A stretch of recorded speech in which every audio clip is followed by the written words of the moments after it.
Triangle threats to world economy solutions. The problem humans are facing are, the big economies are forcing their wills and using their interests as war. Debt will rise and poverty will expand in third world countries. Third world countries need drastic changes in their education. Without educational changes, poor or underdeveloped nations' survival will be most possibly at stake. In the near future, humans will be like slaves, technically speaking. Poverty will increase, psychological sickness, hopeless future, prostitution, physical sickness, and criminality will rise. Norms of life will be changed. Less empowerment and equal rights for everyone will be the major factors. Powerful or developed nations will have a big edge in all those sectors. Sabotaging of justice systems of such nations, lack of information, are other factors to be considered for those nations which are not following the changing, rapid-growing economical, geopolitical, and technological changes in the world today. Hello friends, I am Zar, educating common humans on Earth. Being on my channel is much loved and appreciated. Your subscribing, sharing, liking, and commenting will keep me motivated to present you good themes around us, to help you and your kids widen your view of upcoming life and make better decisions in different directions of life, such as education, social awareness, economy, geopolitics, poverty, epidemic, and climate-related issues. The global economy is facing a triple threat from escalating trade tensions, rising interest rates, and elevated policy uncertainty. These factors are expected to slow down global growth and potentially trigger market corrections and capital outflows, particularly impacting emerging markets. What do triangle attacks on the global economy mean? They typically refer to the combined negative impacts of geopolitical instability, trade policy uncertainty, and rising debt levels. These factors are creating a challenging environment for global growth and stability. Let us get back to the topic. I'll talk about different aspects of it and what professionals think about this issue.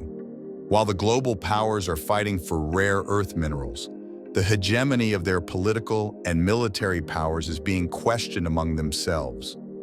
Third world or poor nations are being ground between them. Dependence on technological warfare is amicably rising, creating fear among humans who have less ability or knowledge in those nations. Europe is shifting, aligning its military powers once again instead of being social states. Everyone is just thinking of themselves. War machines are being tested and the ego of nations is exploiting religion, ethnicity, and poverty as the main weapons of the so-called superpowers. Maintaining their hegemony is more important than human life. Bloodbaths and wars or chaos are not seen as an issue at all in most underdeveloped countries. Common humans often don't know what or whom they are fighting for. Most seem like puppets in front of these powerful nations. More money is being spent on defense and crime locally instead of improving social sectors. In economic terms, there is a concept called the triangle attack, which is a major cause of this situation. Developed nations are well aware of it and are preparing their youth for the challenges by educating them. Let us break this down in detail. The triangle attacks, what are they? Manufacturers and investors are delaying decisions, reassessing supply chain strategies, and stepping up risk management efforts. Ongoing conflicts around the world have significant and far-reaching negative impacts on the global economy. These effects extend beyond the directly involved countries, impacting global supply chains, energy markets, and even humanitarian aid efforts. Examples of this include the ongoing war in Ukraine, the recent escalation of tensions in the Middle East, particularly between Israel and Iran, and wars and local conflicts in Africa, all of which are creating significant uncertainty and disruptions in global markets. Then we move to geopolitical risk. This can be defined as the threat, realization, and escalation of adverse events associated with wars, terrorism, and any tensions among states and political actors that affect the peaceful course of international relations. The heightened tensions and potential for further conflict are driving up geopolitical risk, which can lead to higher oil prices, volatile financial markets, and reduced investment.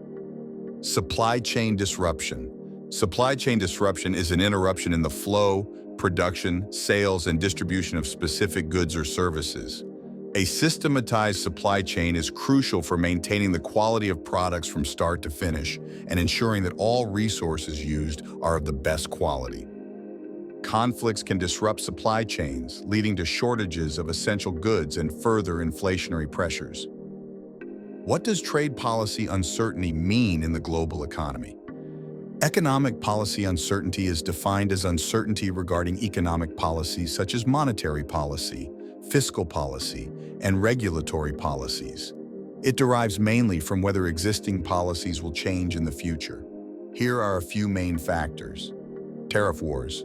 Tariffs are taxes on imports, and their most direct typical effect is to drive up costs for producers and prices for consumers. The ongoing trade disputes, particularly between major economies, are creating uncertainty and hindering global trade and investment. Protectionism. Protectionism refers to policies such as tariffs, import quotas, and other trade barriers. These can have both positive and negative effects on the global economy. While protectionism may offer short-term benefits to specific domestic industries, it can also lead to higher prices for consumers, reduced consumer choice, and retaliatory measures from other countries, potentially hindering global economic growth. Increased protectionist measures, including tariffs and non-tariff barriers, are fragmenting global trade and reducing the benefits of globalization. Impact on growth in this triangle attack. Factors like trade policy uncertainty, inflation, and geopolitical risks are contributing to a more uncertain outlook. While global growth is still expected to be positive, it's projected to remain below pre-pandemic levels, and the downside risks are intensifying. It negatively impacts growth by reducing trade volumes, discouraging investment, and increasing costs for businesses. Rising debt levels, a key factor. Sovereign debt distress. The resulting buildup of sovereign debt poses significant risk to the worldwide economic recovery. Over-indebted governments are unable to pay for public goods such as education and public health care, thereby risking poorer human development outcomes and abrupt increases in inequality. Many countries, particularly low-income nations, are facing rising levels of debt, which can lead to fiscal instability and limit their ability to respond to economic shocks. Debt sustainability concerns. A major problem for low-income countries or nations dependent on the IMF, World Bank, or other so-called lending institutions or countries.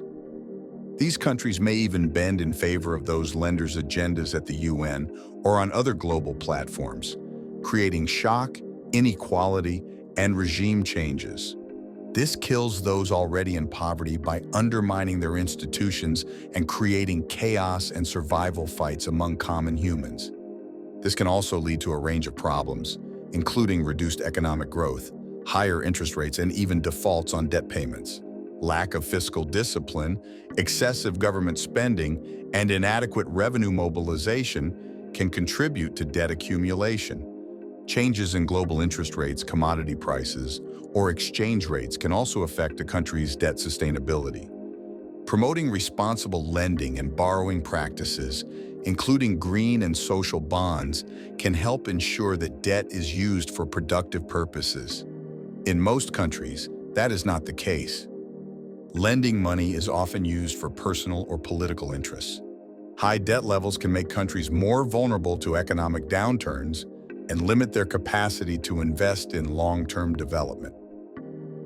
Final note: impact on growth. The world economy is currently facing a challenging outlook, largely due to rising trade barriers, policy uncertainty, and tighter financial conditions. While a global recession is not expected, the projected growth for 2025 is significantly lower than previous expectations. Debt distress can stifle growth by diverting resources away from productive investments and toward debt servicing.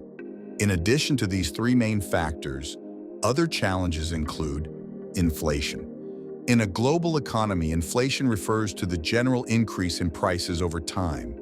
It's a measure of how much more expensive it is to buy the same basket of goods and services compared to a previous period, typically a year. Rising inflation, partly fueled by supply chain disruptions and increased energy prices, is putting pressure on central banks to raise interest rates, which can slow down economic growth. Climate change. Climate change significantly impacts the global economy through various channels, including environmental damage, reduced agricultural output, and increased healthcare costs. These impacts can lead to substantial economic losses, affecting everything from agricultural yields to infrastructure and human health. The transition to a low-carbon economy also presents both challenges and opportunities for different sectors and regions. Extreme weather events and other climate-related impacts are posing increasing risks to economic activity and development. Cybersecurity threats. Most of the world is still unaware of this weapon. Cybersecurity threats, in the context of the global economy, refer to the risks of malicious digital attacks targeting systems, networks, or data.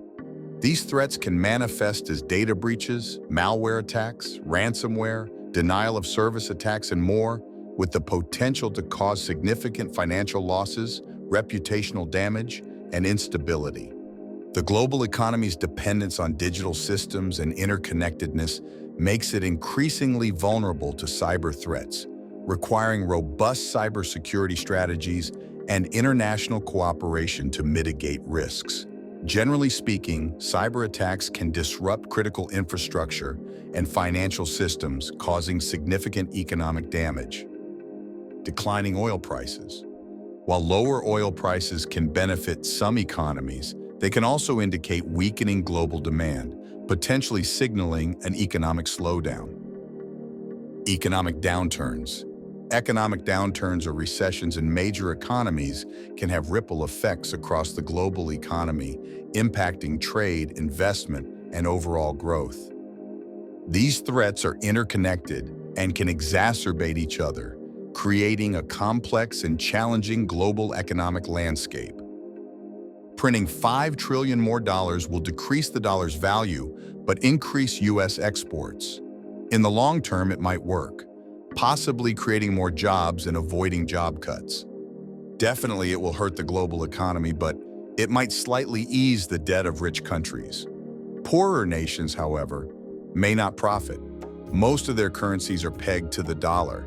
It all seems like the combination of geopolitical instability, trade policy uncertainty, and rising debt levels is creating a challenging and uncertain environment for the global economy. Addressing these challenges will require international cooperation, sound economic policies, and a commitment to multilateralism. By educating the nation, youth will understand these issues, bringing more prosperity and improving public well-being. Although most nations are still being ruled by families, dictators, or legacy political parties, there's a lot to do yet to save humanity.